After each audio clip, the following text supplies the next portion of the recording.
You don't need to talk to dominate a room. Dark confidence. There's a kind of power that doesn't announce itself. It doesn't shout. It doesn't need to.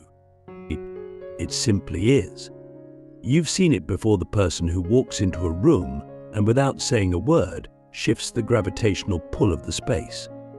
People notice. Heads turn. Conversations momentarily pause.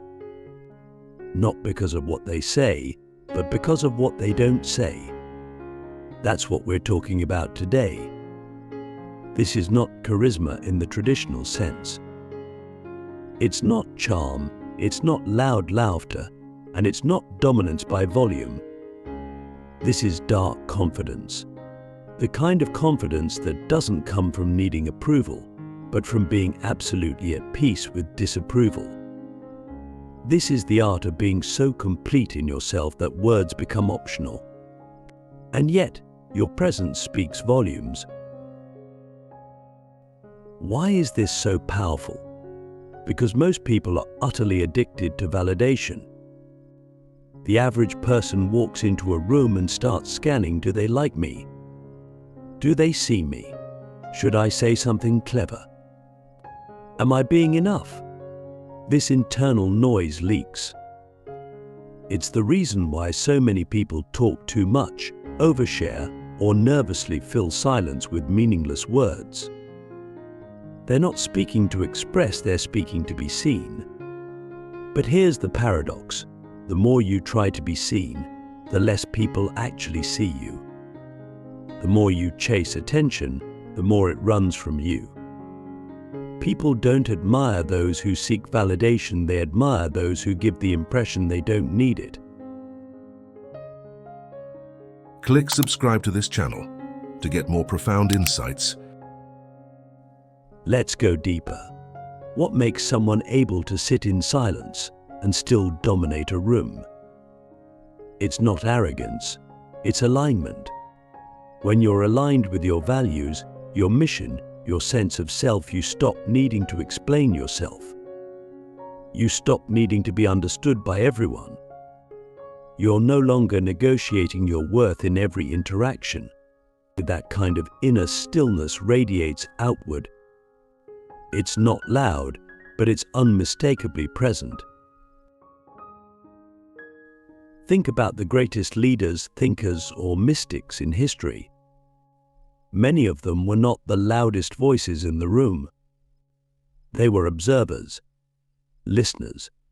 They spoke only when necessary, and when they did, every word landed like thunder. Why? Because their silence had weight. Their stillness had gravity. They weren't trying to dominate. They were dominance, simply by existing in full ownership of themselves. Ask yourself, when you walk into a room, are you trying to prove something? Or are you simply being? Do you need others to confirm your value? Or have you already confirmed it within yourself? These questions are uncomfortable because they cut right to the core of our insecurities.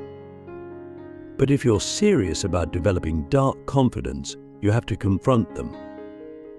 You have to peel back the layers of identity that are built on performance and find the version of you that has nothing to prove. And that version is terrifyingly powerful. And here's where it gets really interesting. When you stop needing approval, people start giving it to you. Not because you demanded it, but because you become rare. In a world of noise, silence becomes magnetic. In a world of insecurity, groundedness becomes irresistible.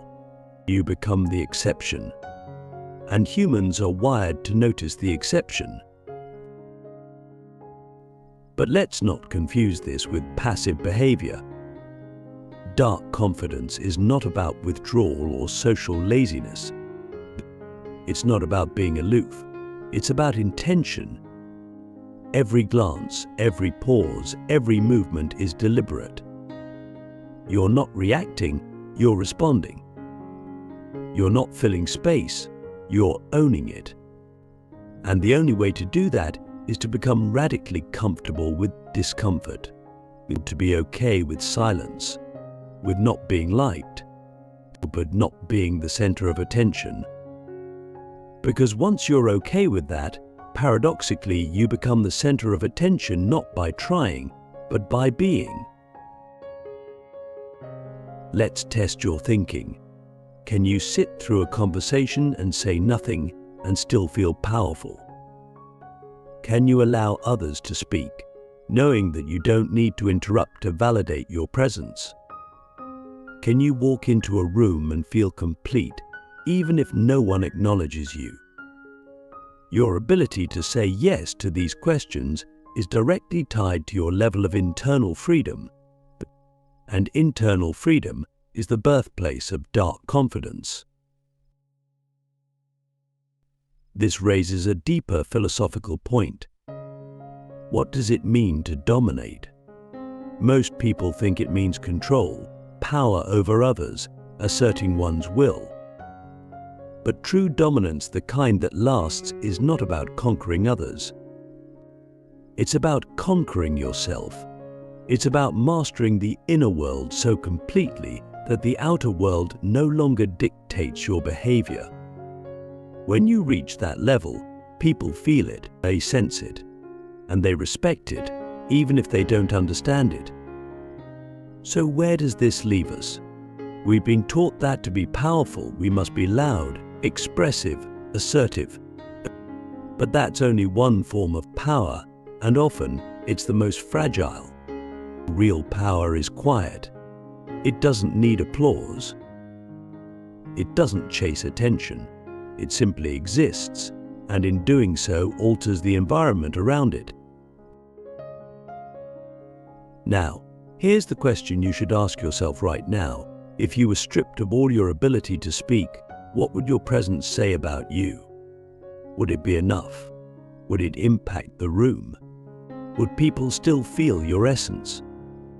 Or would you disappear? It's not about pretending to be mysterious. It's about becoming so deeply rooted in who you are that mystery arises naturally. And that, my friend, is the essence of dark confidence. The psychology of stillness, why silence triggers respect and fear at the same time. Stillness is not the absence of energy. It's the containment of energy. And in that containment lies a strange and almost primal power. When a person is silent, not out of fear, but out of choice, it disrupts the rhythm of the social environment. People are used to noise, to immediate reactions, to constant stimulation. But when someone chooses stillness, chooses silence, it breaks the pattern. It introduces uncertainty. Why aren't they speaking? What are they thinking? Are they judging me? Are they confident? Are they dangerous? These are not conscious questions people ask, but the subconscious feels them. And when the subconscious is uncertain, it becomes alert. That's why silence can be both respected and feared. It activates the ancient part of the human brain that detects unknown variables as potential threats or sources of awe. You might have noticed this in your own life. There are people whose silence makes you uncomfortable, and not because they're awkward, but because their energy is so self-contained, so unshakably solid, that it makes you question your own. That's not a coincidence. We are evolutionarily wired to assess dominance and submission without words. In the animal kingdom, the most dominant wolves don't bark the loudest. They move with calm certainty. They don't need to growl unless provoked. Their power lies not in their noise, but in their control. The same applies to us. In a group, the one who speaks least but with the most deliberate presence often holds the most psychological power. But there's another layer. Silence exposes people. When you stop talking, you stop shielding others from themselves. You create space, and in that space, people fill in the blanks with their own projections. They start revealing their insecurities, their need to be heard, their desire to be seen. You become a mirror, and mirrors are unsettling, because most people are not ready to see themselves. They're too busy performing. But when someone refuses to perform, refuses to play the game, it feels like rebellion. And rebellion, even in its quietest form, is powerful. This is why silence is feared, because it cannot be controlled. It cannot be manipulated. When you speak, your words can be twisted, judged, dismissed. But when you say nothing, when you sit with calm eyes and a steady breath, people are forced to reckon with your presence, not your personality, not your performance, but your presence. And presence is the one thing you can't fake. You either have it or you don't. Now, let me ask you something that might shake you. If your words were taken from you forever, would people still follow you? Would your energy still move them? This is not a hypothetical for the sake of philosophy. This is real, because in many situations in life, interviews, negotiations, relationships, leadership, you are being evaluated far more by your non-verbal energy than by your words. People might hear your words, but they feel your being. And that feeling is what makes them trust or fear you.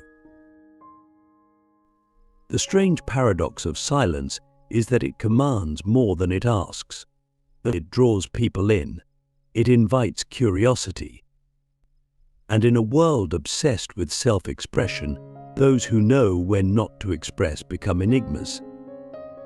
They become rare, and rarity is the currency of power. The less you need to prove, the more people assume you already are whatever they hope to be. But here's the danger, and this is where the philosophical tension lies. Silence can also be mistaken for absence.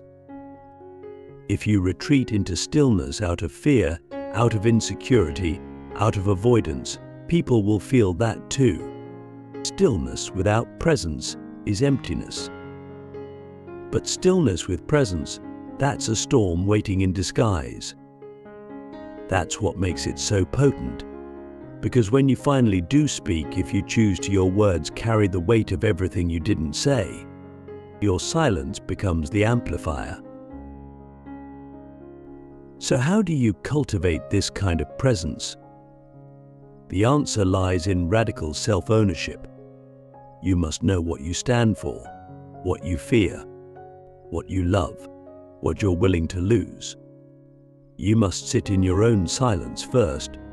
You confront the noise in your mind, the need to be liked, and the desire to impress. Only then can you walk into a room and be still, truly still, and have that stillness ripple through the space like a low vibration no one can ignore. Dark confidence is not about being quiet. It's about being deep. It's about being so grounded that even your silence speaks volumes. It's a psychological presence that bends perception, not through manipulation, but through inner congruence. When your inner world is still, your outer presence becomes undeniable. And in that presence, people either lean in or back away. But either way, they feel you. The cost of constant expression, how speaking too much weakens your influence. We live in a culture addicted to expression. Every opinion must be voiced, every thought must be tweeted, every emotion must be shared. There's a relentless pressure to be visible, to be heard, to be part of the conversation. But what if I told you that the very act of continuously expressing yourself can actually erode your power? That every time you speak without intention, you trade a piece of your influence for a moment of validation. It sounds extreme, but it's true. The more you speak, the more predictable you become. And the more predictable you are, the easier it is for others to categorize, dismiss, and forget you. Let's take a step back and ask something uncomfortable. What is the purpose of your words? Are they designed to reveal truth? Or are they designed to protect you? Are you speaking to connect? Or are you speaking to avoid silence, to avoid being misunderstood, to avoid being overlooked? Most people don't speak from clarity, they speak from compulsion, from the need to fill space, from the fear of being irrelevant. But here's the paradox: the more you try to be relevant, the more you dilute yourself. You become noise, and in a world full of noise, people crave signal. They crave depth, presence, stillness. There's a reason the most powerful figures in history, philosophers, warriors, leaders, spoke less but impacted more. They understood the economy of language. They knew that words lose value when they're overspent. Every unnecessary word is a withdrawal from your credibility. And every moment you speak without alignment chips away at the gravity of your voice. When you speak constantly, you give others a map to your internal landscape. They begin to see your patterns, your triggers, your insecurities. You become transparent not in the virtuous sense, but in the vulnerable sense. You become easy to read, and therefore easy to control. But silence protects your mystery. It keeps people guessing. It creates space for projection, and that's where psychological influence is born. When people don't know what you think, they fill in the blanks with their own assumptions. And if your presence is strong enough, their assumptions will often be in your favor. They'll project depth, intelligence, confidence onto you, not because you claimed it, but because you didn't deny it. You gave them the space to imagine it. And imagination is more persuasive than articulation. Now, don't misunderstand me. This isn't about manipulation or withholding for the sake of control. It's about intentionality. It's about choosing your words like a sculptor chooses their chisel, only striking when it adds form to the formless. When you speak with intention, every word becomes a tool, every sentence becomes a signal, and people begin to listen not out of politeness, but out of anticipation. Let me give you a brutal truth. Most people talk themselves out of power. They over-explain, over-justify, over-share. They reveal their strategy before the game even begins. They try to impress with volume instead of gravity. And in doing so, they lose the very thing they're desperate to gain: respect. Because respect is not given to the loudest voice in the room. It's given to the voice that knows when to speak and when to remain still. The voice that understands timing. The voice that speaks after it has listened. Here's a question that might haunt you. What part of you needs to constantly be seen and heard? And what is it afraid will happen if it isn't? Sit with that. Because until you understand that part of yourself, the part that fears invisibility, you will always chase attention, and you will never command it.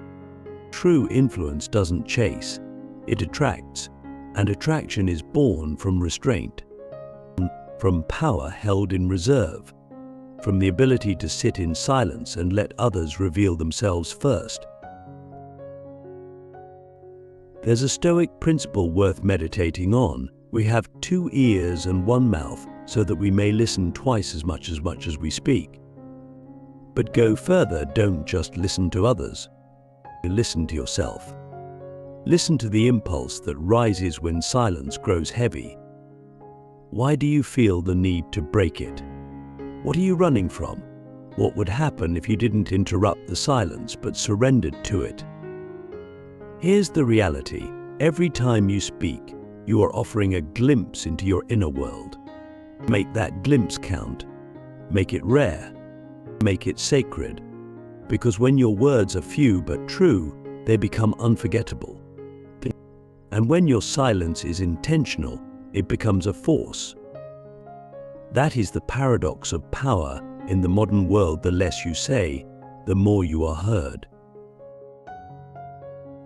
Dominance without words, the art of magnetic presence, and the death of approval seeking. There's a form of dominance that doesn't announce itself with noise, titles, or accolades. It doesn't walk into a room asking for permission. It doesn't scan for smiles or nods of approval. It just enters, and suddenly the air feels heavier. People take notice. Conversations shift. That's magnetic presence. And the most astonishing thing about it is this: it requires no words, no external validation, no performance. It's not something you do, it's something you become. Magnetic presence is the natural byproduct of internal alignment. When your thoughts, values, and actions are in sync, you become energetically coherent. And in a world full of scattered minds and insecure posturing, that coherence feels like gravity. But people don't know why they're drawn to you, they just are. You don't have to speak for attention. You are attention. You command it by how you stand, how you breathe, how you exist. And this kind of presence is cultivated in silence, in solitude, in the brutal discipline of facing yourself with honesty. The truth is, most people live their lives as performers. Their identity is a costume stitched together from the expectations of others. But their confidence is conditional, fragile, dependent on applause. But when you kill the part of yourself that needs approval, something extraordinary happens. You stop chasing people. You stop defending your opinions. You stop negotiating your worth. You become free. And in that freedom, you become dangerous, not in the reckless sense, but in the sense that you can no longer be controlled. Approval seeking is a subtle form of self-abandonment. It tells the world, I don't trust who I am, so I need you to tell me I'm okay. But the world is fickle. It will praise you one day and crucify you the next. If your sense of self is built on public perception, you are forever at the mercy of the crowd. But when your sense of self is built on truth, your truth, it becomes immovable. And that immovability is what people respect, even if they don't consciously understand it. Ask yourself this: who would you be if you stopped trying to be liked? Not in a rebellious, I don't care what anyone thinks kind of way, but in a deeply grounded, I know who I am, and that's enough kind of way. What would you say differently? What would you not say? Where would your energy go? Who would you stop pretending to impress? The moment you stop performing, your real energy emerges. And that energy, raw, unfiltered, unapologetic, is magnetic. It doesn't ask for attention, it demands it silently. It doesn't compete. It doesn't compare. It simply is, and that is-ness is the essence of dark confidence. Dominance without words is not about superiority. It's about sovereignty. It's about mastering your inner world so completely that the external world bends around you. It's about walking into a room and not needing to speak because your presence already said everything. It's about being the kind of person who, when they finally do speak, makes everyone stop and listen, not out of obligation, but out of awe. In the end, dark confidence is not about becoming something new. It's about removing everything that isn't you. It's about killing the noise, killing the need, killing the craving for validation. What's left after that is not emptiness, it's power, silent, steady, unshakable. So, the next time you walk into a room, don't ask, "What should I say?" Ask, "Can I say nothing and still be felt?" If the answer is yes, you're not just confident, you become something far rarer. You've become undeniable. And that's the kind of presence that doesn't just dominate a room, it redefines it. Now ask yourself this, and answer honestly, does your silence speak louder than your words? Or are you still trying to be heard? Because the world doesn't need more voices, it needs more presence. And yours, if you let it, can be the kind that changes everything without saying a single word.